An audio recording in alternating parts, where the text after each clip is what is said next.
This video is part 2 in a 2-part series. You can watch part 1 by clicking the link on the top right of your screen. I promise, I'll still be here when you finish.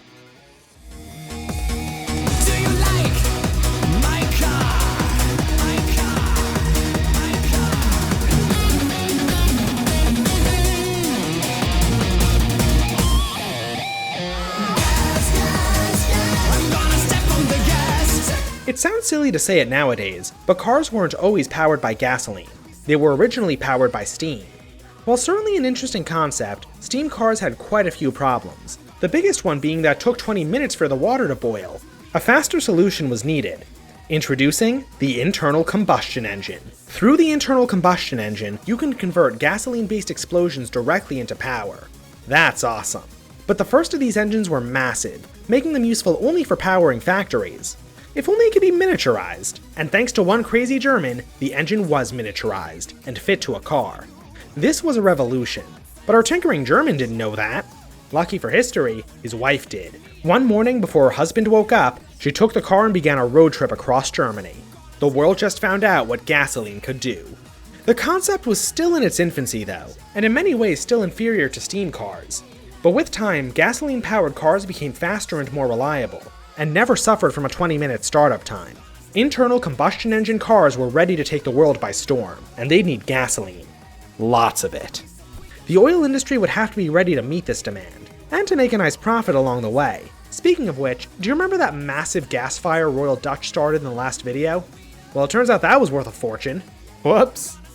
But that was the least of Royal Dutch's problems. The Asian price war against Shell wasn't going as well as they'd hoped, and it soon became clear to both Royal Dutch and Shell that infighting was in neither of their interests. The real enemy was Standard. The only way they could take it down was by working together. With that in mind, Dutch wanted a full merger with Shell. After all, the two companies complemented each other well. Dutch was a massive producer of high-quality petrol, while Shell had the best fleet of tankers around. Shell would especially benefit from a merger because they desperately needed to diversify their upstream. Aside from a largely unproductive well in Borneo, Shell's only source of oil was from the Rothschilds in Baku. But unfortunately for Dutch, Shell wasn't as into the idea of a merger. For one, even though Shell's Borneo operation wasn't doing so well, they just made a huge deal for recently discovered Texas oil. Another issue was one of control. Shell was a patriotic company. It wouldn't allow British interests to be subjected to Dutch control. And Royal Dutch had the same problem. They already refused American control. Nothing made the British any better. The two companies seemed to be at an impasse. But then, intentionally or not, Shell made a breakthrough. Shell was of the opinion that they could strike a deal with Standard to fight against Dutch. But they were wrong. Standard doesn't do partners. They either acquire you or they kill you. But Dutch didn't know that either. To Dutch, the prospect of a Standard-Shell alliance was a nightmare. To prevent such a catastrophe, Dutch gave in to nearly all of Shell's demands. The deal they came up with was known as the British-Dutch Agreement. Its two biggest points were an end to the price war and an arrangement to let Royal Dutch pay to use Shell's tankers. That's a far cry from the full merger Royal Dutch had wanted, but it gave Shell the diversified upstream it was looking for. When the deal was settled, Shell was a happy company, and so they officially entered their negotiations with Standard. No longer reliant on Rothschild oil, Shell's future looked bright. But, did you catch that? Shell just made a deal that removed their dependence on Rothschild oil. Shell just cut the Rothschilds out of a deal, and you do not cut the House of Rothschild out of a deal. Exerting their vast influence, the Rothschilds sunk the British-Dutch agreement, forcing the parties into a new round of negotiations, this time between Dutch, Shell, and the Rothschilds. For Shell, this was a disaster. Remember, they got those good terms because they were negotiating with Standard at the same time, but they just ended that. Even worse was that the Texas deal fell through. Shell was worse off now than when they started these talks. Because of Shell's total lack of leverage, the new deal was much more to Royal Dutch's liking. While Dutch couldn't quite get the full merger they wanted, they did get the creation of a whole new company, the Asiatic Petroleum Company, with Royal Dutch, Shell, and the Rothschilds each owning a piece of it. Asiatic would consolidate the Borneo and Sumatra wells, and sell their products directly to Asia via Shell's tankers. Because of the Asiatic company, Dutch and Shell, even if they couldn't be the same company, would at least have the same interests. And while Shell didn't know it yet, this deal would save them. Without it, they would have been terribly reliant on Baku. And while no one even thought it was possible, events on the eastern fringe of the Russian Empire were about to reverberate across the entire world. Japan was on the march. Yuki no Shingun, kori o funde, kore ga kawaya ga misai shirezu. The Russo-Japanese War had a lot at stake for both sides. For Japan, it was a chance to prove that they too were a modern westernized power. For Russia, it was a chance to prove that they weren't a shambling, barely held together empire, a mere decade away from its dissolution, and an affront to God's earth. No one saw this war coming. Even Marcus, who was very well connected to the Japanese government, was taken by surprise. The war opened with a Japanese surprise attack against the Russian fleet in Port Arthur. Wait, why does that sound so familiar? Whatever. From that point on, the war was one Russian defeat after another, both on land and sea. It's been a long time since a European power was so completely crushed by an Asian one, and the Russian people were not happy about it.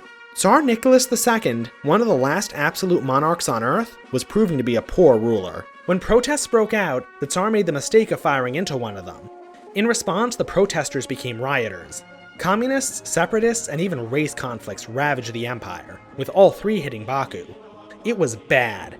Nearly every oil well and storage tank was set on fire. People were slaughtering each other in the streets for all sorts of reasons, and at one point the dams holding back an artificial petroleum lake were opened, flooding the city with liquid petroleum. It was also set on fire, so literal floods of fire were engulfing Baku while its residents were murdering each other in the streets.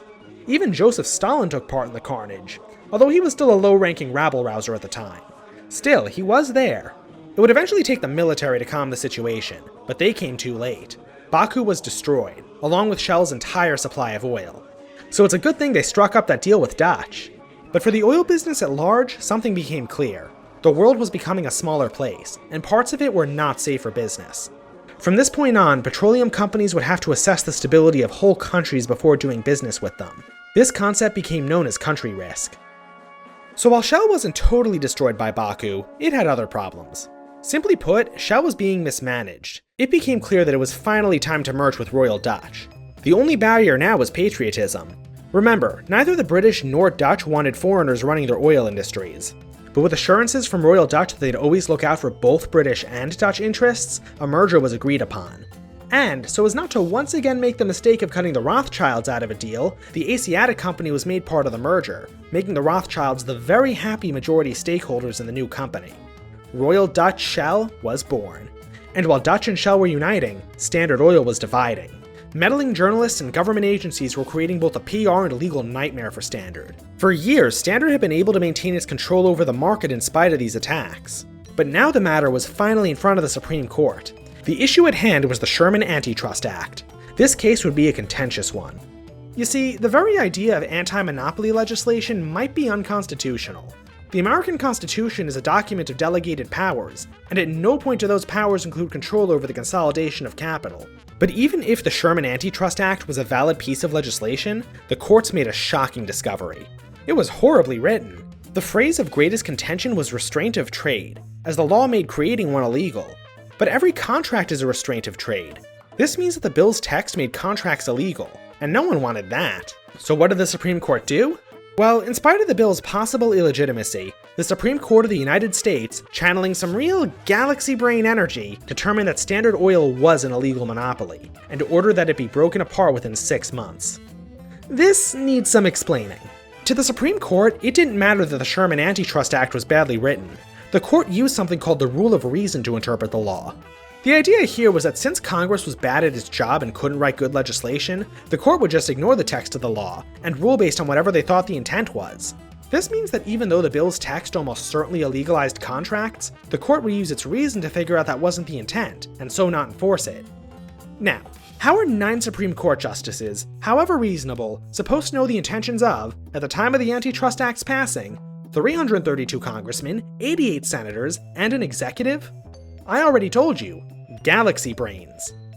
Oh, and one last thing worth mentioning is that even if the ruling was illegitimate, Standard was engaged in a bunch of other activity that was definitely illegal. Those spies inside of Royal Dutch should come to mind. So after all that, did the breakup at least work? Ha! Of course not! Although it did have the effect of making Rockefeller fabulously rich, or at least even more wealthy than he was before the breakup. So did the breakup at least encourage competition? Ha! Of course not! Rockefeller still owned all the new companies, and it would be kinda ridiculous to expect him to compete against himself. But, in spite of all these failures, the ruling did have one successful effect. It briefly threw Standard into chaos, and chaos is just what Royal Dutch Shell needed. Starting in Oklahoma, Royal Dutch Shell started buying up oil wells all throughout the United States, and sold their products directly to American consumers. Within 2 years, Royal Dutch Shell would become one of the largest oil companies in the United States. Shortly after Royal Dutch's big break into America, the First World War began. True to their promise, Royal Dutch looked out for British interests, and supplied them with all the petrol they could buy. The British really needed the oil too, since at the time they were transitioning their fleet from coal to gas. And finally, during the Second World War, Royal Dutch were extra happy to supply the Allies, especially seeing as their home country was invaded and occupied by the Axis and all. And that's where we'll leave our story. So where's everyone now? Well, in 1999, two of Standard's orphan companies, Exxon and Mobil, merged, reuniting part of Rockefeller's old empire in the kind of incest that the Habsburgs would be proud of. Royal Dutch Shell is still around too, but everyone just calls them Shell. And of course, the star of our story, the petroleum industry, is still around today. And in spite of up-and-coming competition, it doesn't seem to be going away anytime soon. Before we finish, let's list off the ways the Standard Oil monopoly was taken down. To defeat a monopoly in the free market, you can break the definition of monopoly by expanding the market, develop new technologies to make the monopoly obsolete, with the help of capitalists, buy your way into competing with the monopoly, take advantage of younger and more dynamic leadership while exploiting the monopoly's aging and increasingly out-of-touch leadership, and finally, when all else fails, just use the government. It'll work eventually. Both parts of this two-part series were heavily based on Breaking Rockefeller, a book by Peter B. Doran.